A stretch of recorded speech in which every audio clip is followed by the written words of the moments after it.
បាទជំរាបសួរស្ដីបងប្អូនអរគ្នាថ្ងៃនេះយើងមកមើល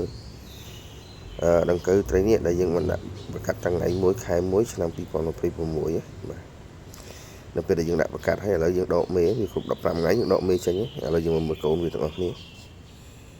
អូខេអាមេងាប់យើងទុកនៅនឹងដូចគ្នាដូចខ្ញុំប្រាប់ចឹងខ្ញុំអត់រើចេញទេបាទតកាសំណល់អីទាំងអស់នៅក្នុងហ្នឹងគឺខ្ញុំអត់រើចេញទេបាទហើយការបញ្យលការបរៀនគឺខ្ញុំបរៀនតាម YouTube ធ្វើច្បាស់ចឹងប្រាប់ចែកជូនបងប្អូនណាមិនថា YouTube ឬបណ្ដាញសង្គម Telegram បណ្ដាញសង្គម Facebook ទេហើយដោយសារឃើញបងប្អូននឹងបងប្អូនចំណាប់អារម្មណ៍ច្រើនគាត់បានឆាតមកសួរទៅកៅថៃនេះហើយនៅក្លាតឌូបៀឬក្លាតឌូបៃបាទឃើញបងប្អូនឆាតមកសួរច្រើន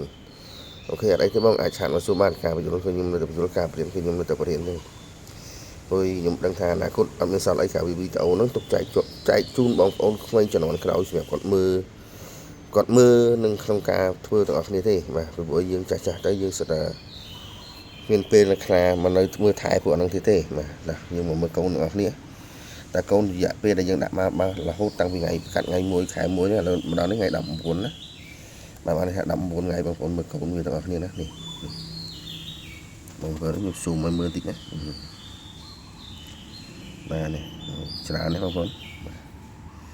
បាទយើងបើកមើលខាងក្រោមទៀតស្ញៃវឹកនឹងបងប្អូនតកៅនេះរយៈពេលធម្មតាវាបើវាប្រកាសពូជទៅពេលដែលយើងដាក់ឲ្យវាចាប់គូគ្នាយើងច្រើនណារយៈពេល1ថ្ងៃ2ថ្ងៃវាចាប់ដើមចាប់គូគ្នាហើយតមកមេវាចាប់ដើមពងបើបងប្អូនអត់ធ្វើជាធ្នាក់ចេះទេបងប្អូនដាក់នៅក្រោមដាក់ចឹងទៅវាមកពងនៅក្រោមចំណៃកូនមន់យើងហើយតែយើងដាក់ជាធ្នាក់វាមកពងក្នុងធ្នាក់នេះអូខេឥឡូវខ្ញុំសាក់គោះធ្នាក់ឲ្យបងប្អូនមើលណាបាទតែធ្នាក់នេះយើងអាចវាមានបញ្ហាជាមួយអាសត្វស្អីគេស៊ីក្រាស់ឡើងណាបាទយើងគោះមើលទាំងអស់នេះតើវាមានពងនៅក្នុងទៀតអត់មកឃើញធ្លាក់ធ្លាក់អត់ធ្លាក់ពងអត់ធ្លាក់កូនតែស៊ូមមើលអស់នេះកូននៅធ្លាក់មកឃើញបងប្អូនឃើញកូនគឺនៅក្នុងនឹងអាហ្នឹងធ្លាក់នេះដាក់ពងបានល្អប៉ុន្តែវាហានិភ័យត្រង់ថាកូនវាញាស់ហើយវាអត់ព្រមចេញពីក្នុងនឹងអញ្ចឹងវាអត់ព្រមស៊ីចំណីបានគេថាកូនវាអត់ធំបាទវាអត់ធំទេបាទតោះគោះផ្សេងមួយទៀតឲ្យមើល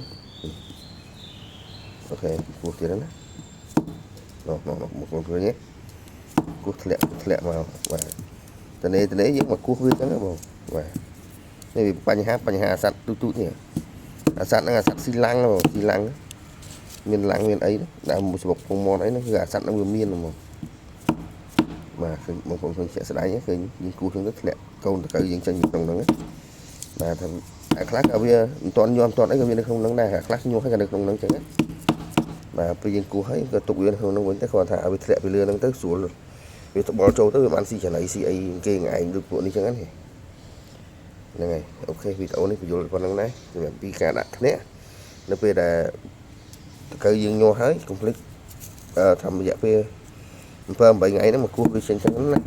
គោះចឹងដើម្បីឲ្យវាជ្រុះកូនចេញពីធ្នាក់ហ្នឹងទៅតែជ្រុះទៅវាចាប់ឡើងមកស៊ីចំណីស៊ីអីមួយគេដែរវាចាប់ធំស្មើគ្នាកុំឲ្យតែវានៅក្នុងធ្នាក់ហ្នឹងរហូតពួកនេះស៊ីបានមួយខែជាងពួកនេះនៅក្នុងធ្នាក់បានន័យថាពួកនេះអត់ធំទេធ្នាក់គ្រាន់តែវាល្អត្រង់ថាមេវាចូលទៅពងក្នុងហ្នឹងមេវាផ្សេងទៀតអាចទៅស៊ីអាពងហ្នឹងកើតបាទអាហ្នឹងគុណសម្បត្តិរបស់វាណាតែគុណវិបត្តិរបស់វាគឺពងនៅក្នុងហ្នឹងវាញាស់ហើយវាព្រមចេញហ្នឹងវាមានប៉ុណ្្នឹងឯងតែបងប្អូនចង់ធ្វើចេះក៏បានអត់ធ្វើក៏បានដែរវាមានជាបញ្ហាគឺវាមកពងនៅក្រុមហ្នឹងដូចគ្នាទេបាទហើយវាក្រោយខ្ញុំធ្វើគឺយើងប្រាប់ចឹងថានេះខ្ញុំធ្វើกระดาษកាសែតនេះគ្រប